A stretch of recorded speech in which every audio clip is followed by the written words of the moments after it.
Welcome back to YMT 220 Economics. We are still discussing the market forces and demand and supply in the government policy. This is chapter 6, so we will speak about some policies and some actions we take in the market and their consequences on the demand and supply. Before we move forward and discuss the topics, I would like to remind you of a few things. When we have a totally free market, there is no interference or intervene from any government. We leave the demand and supply on their own to reach an equilibrium.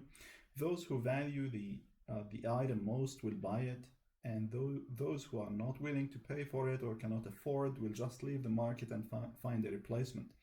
So usually in normal circumstances, the equilibrium available for certain quantity or for certain good or service is usually a fair equilibrium, and it represents the interest of the buyers and sellers in providing or selling, producing and buying or selling and buying that item or service. But sometimes, for some reason, policy advisors, which are actually economists, those who do not exactly formulate theories, they have another role in this case, or maybe beside doing their role as formulating theories and elaborating the real economic situations, they also act as advisors. They provide or speak or give policy advisory to governments or to any firms or companies. So basically, sometimes they say, well, maybe we have a problem with certain price, or maybe certain wage, minimum value of a wage. So they set what we call price controls. And not necessarily only economists that take this decision. Usually also some advisory in the governments do it. But the job of economists usually to advise on also the price control and see whether they are contributing in the positive side or the negative side. Now let's think about the controls of prices. So we said if the market is totally free, there is no control. Demand and supply will reach to equilibrium after some time, and in that case there is no any manipulation in the market, and usually it is fair in normal circumstances. But for some reason, sometimes policymakers may think, as I said, like the price is unfair for some maybe category in the community, for example, or sometimes it's unfair for low income or low income household or families. So they think about some controls, what we call price ceilings and price floors. So what are these price ceiling and price floor? In basic sense, if we impose a legal maximum, a value that you cannot sell beyond it, above it, higher than it. So if there is an imposed legal maximum on a price at which a good can be sold, in that case we call this one a price ceiling. And if we impose a legal minimum on a price at which it can be in which a good can be sold, this is what we call price floor. And what applies to a good applies to a service. So it could be at which a service can be sold. Okay, so not necessarily a good, it could be at which a good or a service can be sold, or a legal minimum on a price at which a good or a service can be sold. So maximum, so the price, remember it's a seal, so maximum, and the price floor is a minimum, and it is actually referring to the floor, the lower band. Okay. Now, I'm sorry.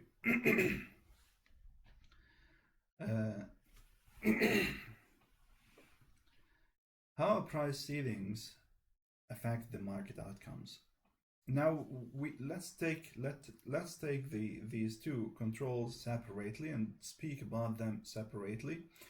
The first one is a price seal. Now there are two possibilities. If the government imposes a ceiling on the price, or that means a price ceiling, what will happen? There are two cases. The first one, if the ceiling is higher than the equilibrium price, if it is above the equilibrium price, what will happen? Nothing will happen. This is what we call not binding, and I will show you graphically after a while. It's a price that is higher than the equilibrium, so no problem. People are just doing their business happily with no problem. Buyers and sellers, demand and supply intersect. The equilibrium is below the price ceiling, and there is no problem in the market. But if the price ceiling is binding, that means it's below the equilibrium price, then we are manipulating the market. That means there is a problem. The intersection in that case creates some sort of what we call shortage. Okay, so the idea is, again, if the price is binding, so binding, that means the price demanded is greater than the price supply. So sorry, the quantity demand, I'm very sorry, not the price, the quantity supplied is greater than the quantity demanded, and that creates a shortage. What does it mean? It means people are interested in receiving or buying more goods or services, but the supplied quantity is less than the demanded. Now, one of the very good examples is the shortage in gasoline in the 1970s. What happened? OPEC decided to raise the price, the gasoline, or the crude oil that time, not the gasoline. The crude oil that time, it was decided that it will reduce the production, and due to that, the crude oil prices went up high. Of course, gasoline is one of the products of the crude oil, and in that case, what happened? The price of gasoline incremented, and due to the increment, there was a legal price ceiling, and this price ceiling created shortage. Why? Governments were imposing the price ceiling to the distributor or the sellers or resellers of petroleum. So governments were imposing some price list for petroleum products, and in that case, gasoline by itself had its own price spike, so it went up high, and in that case, shortage happened. More demand in quantity than the available supplied quantity. So what happened? Due to that, long queues, long lines, people had to queue for hours to get their petrol. Also, discrimination by sellers. Think about favoring your neighbors, your friends, whatever, and this is extremely inefficient in market. It creates inefficiency in market reallocation of resources.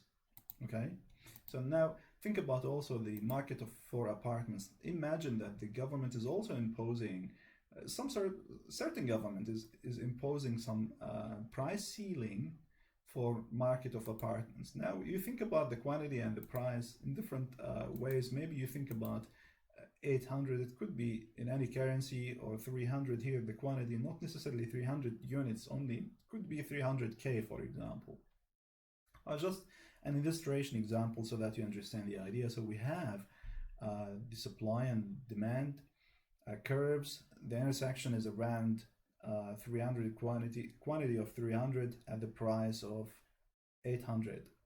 So this is without any price control. Now imagine that we impose a price ceiling. If it is above the equilibrium, there is no problem, because people are already doing their job below the price ceiling, and the equilibrium is below it, and there is no problem with any of the purchase or the transactions here. So price ceiling is actually not binding in this case, and it doesn't bother neither the buyer nor the seller. All sellers, or those who demand for rental and those who provide it, the sellers are happy with 800, so why would they even look for 1000? It doesn't bother them much in that case. Now look the other way around. If we think about binding, which is below the price, the quantity price, the equilibrium price. Now what happens in that case? We will have shortage. Why shortage? Now look, pay attention. This is 500 below the equilibrium. Look, it intersects with the quantity, with the quantity supplied. Now the quantity supplied is here. It's much less than this quantity, 300 we said earlier, maybe 230 or something. And here it intersects with the demand, which is higher than 300 earlier, maybe 350 or 330, something like that. So how about this? The difference between these two, the quantity demanded and the quantity supplied. We have something we call shortage. So what we have here is shortage. So 250, this is the quantity supplied. People are not happy with the price. They provide less, they sell less. And in that case, since the ceiling price, the maximum legal price at which on the supplied price, at which a good or service can be provided, so people are demanding more than 300. They are happy with the price, more join the market and are willing to purchase or use this good or service. And in that case, the quantity supplied and quantity demanded will be far away from each other, not at the equilibrium, and there will be shortage. And this shortage is not good, as I said earlier, due to the increment in petroleum we just said about it. It creates like long queues, creates biasing in to whom suppliers would sell, so inefficiency in the market. However, now one thing I have to say before I forget. Now this is the market of apartments, rental, or offering apartments for rental.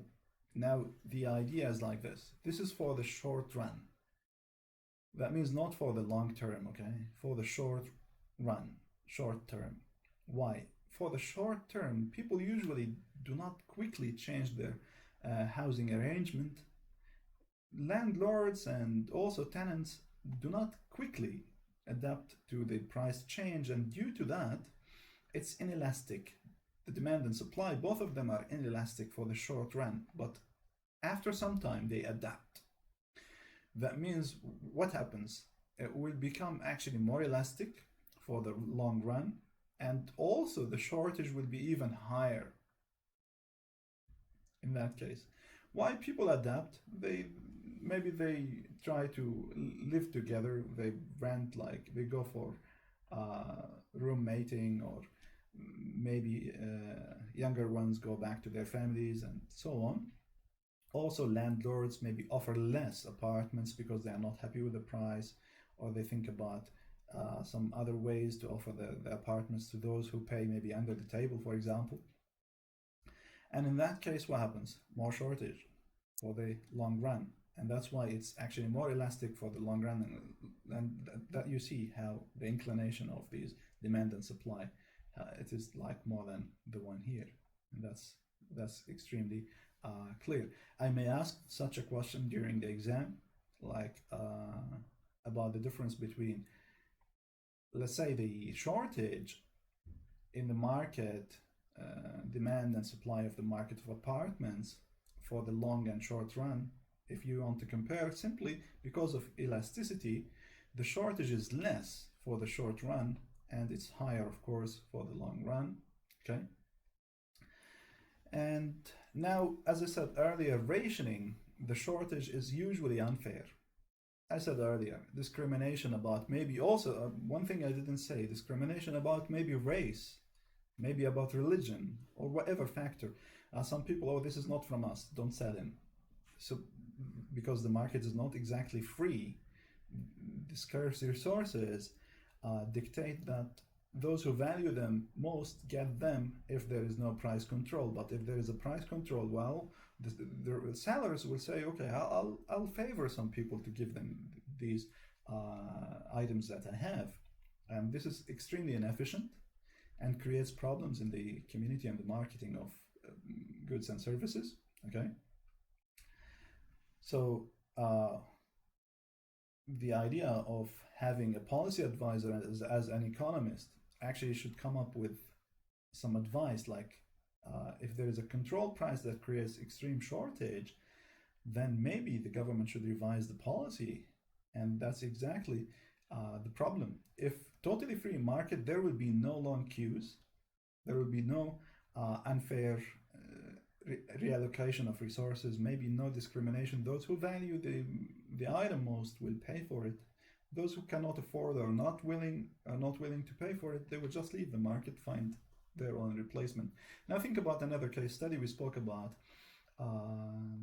petrol or the crude oil prices we spoke about, also the market price, or the market demand and supply or forces for apartment rental.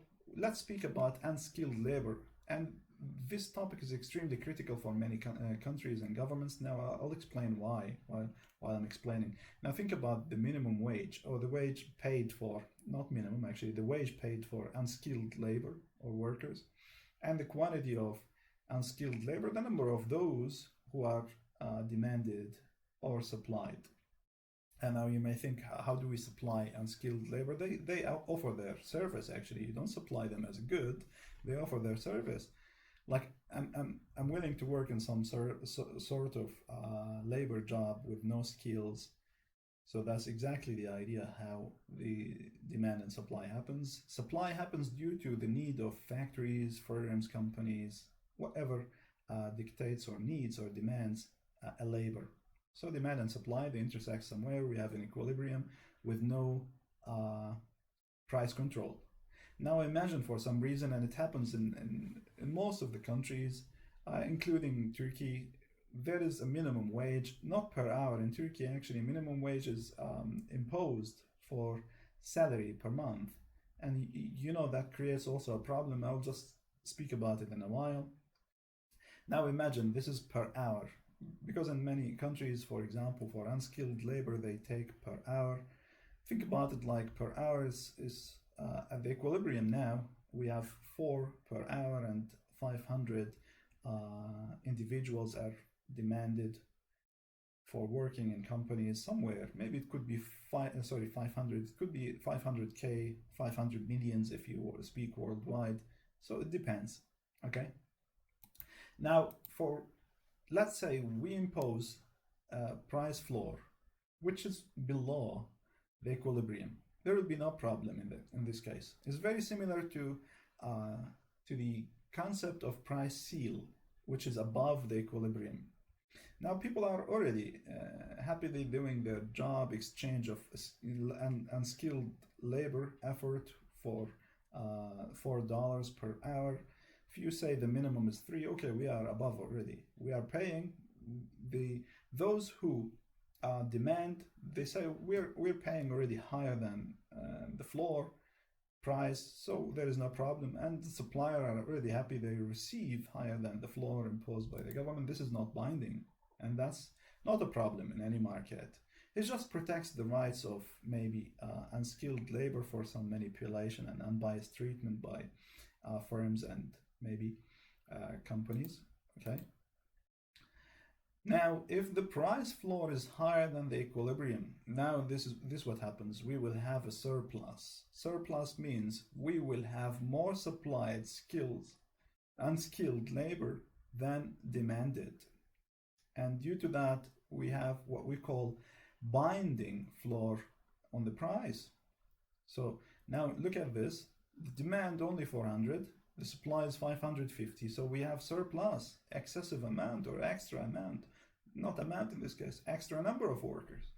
Because if we apply it to a good, it will be amount, a quantity. Well, in this case, individuals, because we speak about labor, human beings. So in that case, it is binding and it creates surplus. What do you think about those 150 unskilled labor? What do you think they would do?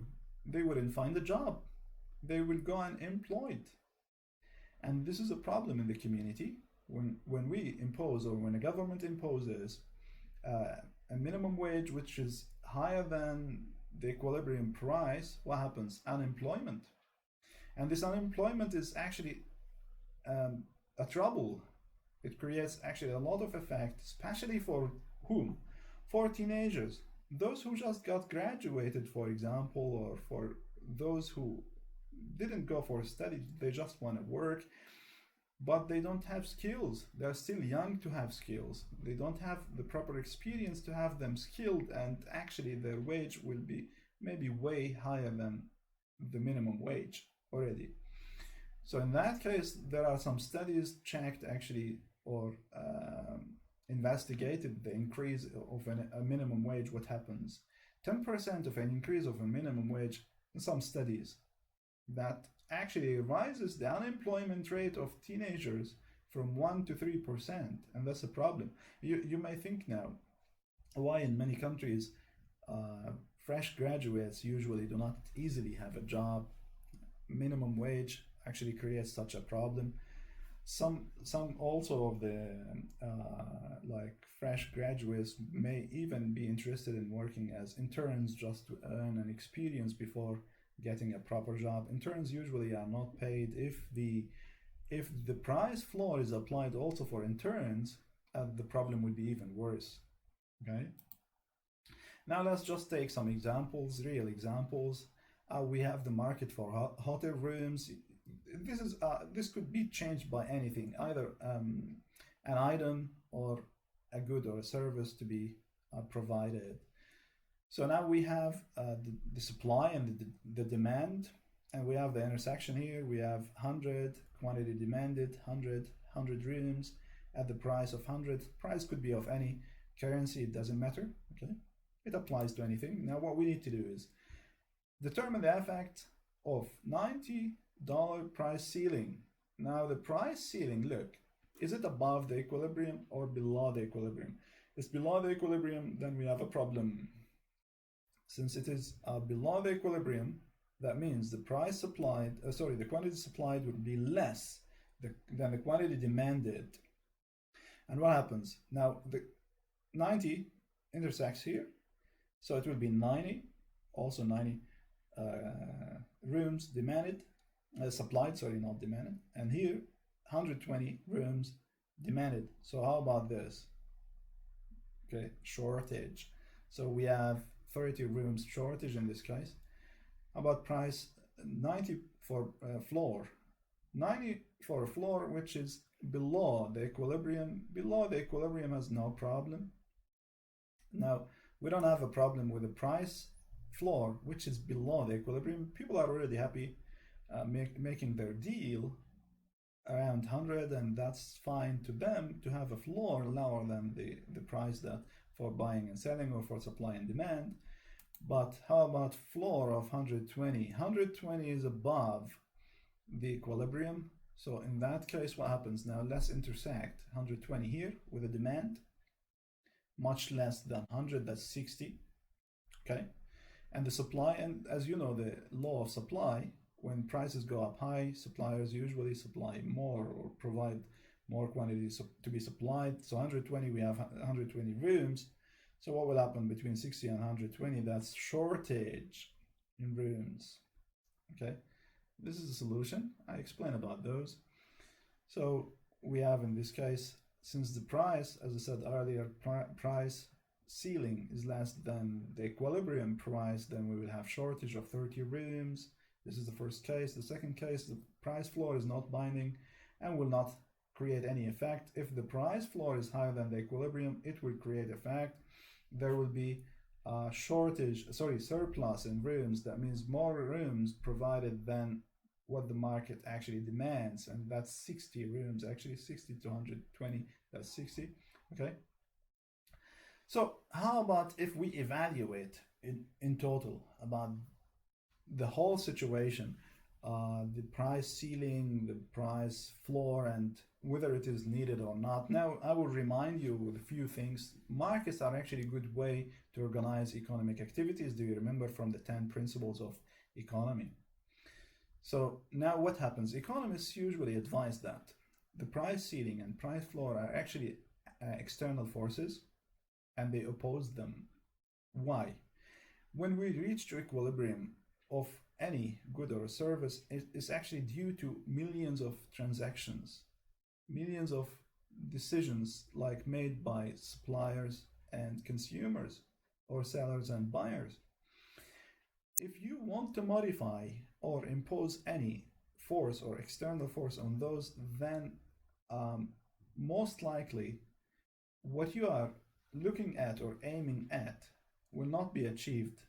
Actually, more people will be harmed than those will be benefited from this kind of control on prices. Now think about another principle of economy from the 10 principles of economy. People respond to incentives. Now, if you impose minimum wage, which is higher than the equilibrium, what happens? People recruit less. We cannot recruit, we cannot afford, and due to that, unemployment. Think about also landlord of apartments. If you impose maximum rental price, what happens? They will care less about serving their apartments or even renting. So now there would be a problem, or if they are offering these apartments for rental, in that case they will favor some people over others. Well, so we have surplus and shortages due to that, and these are actually creating inefficient allocation of the scarce resources. Think also of one more principle of economy. We call it governments can sometimes improve the market outcomes. So improving the market outcomes by government can be by imposing the price ceiling and the price floor. But is it always efficient? If not efficient, can we have any replacement? Think about maybe supporting low-income households, maybe also subsidizing house rentals for those who cannot afford. But these also have their own problems, and we will speak about them in the second session while discussing taxation system. So the idea now we addressed is actually has its own, the price floor and the price ceiling, or the control of prices, usually has its own advantages and disadvantages. Also subsidizing or having alternatives also have their own advantages and disadvantages, and there must be compromise somewhere in between those. It's not necessarily that we do not impose any price floor, neither do we have to leave it at all. So either we impose it strictly on everything, or we don't impose it at all. No, there should be some sort of mechanism to watch and monitor the market and see the effect, and if it needs to be changed or adapted based on the allocation of resources. Well, that's it for this session. I'll create another session soon enough. Until then, have a good time. Goodbye.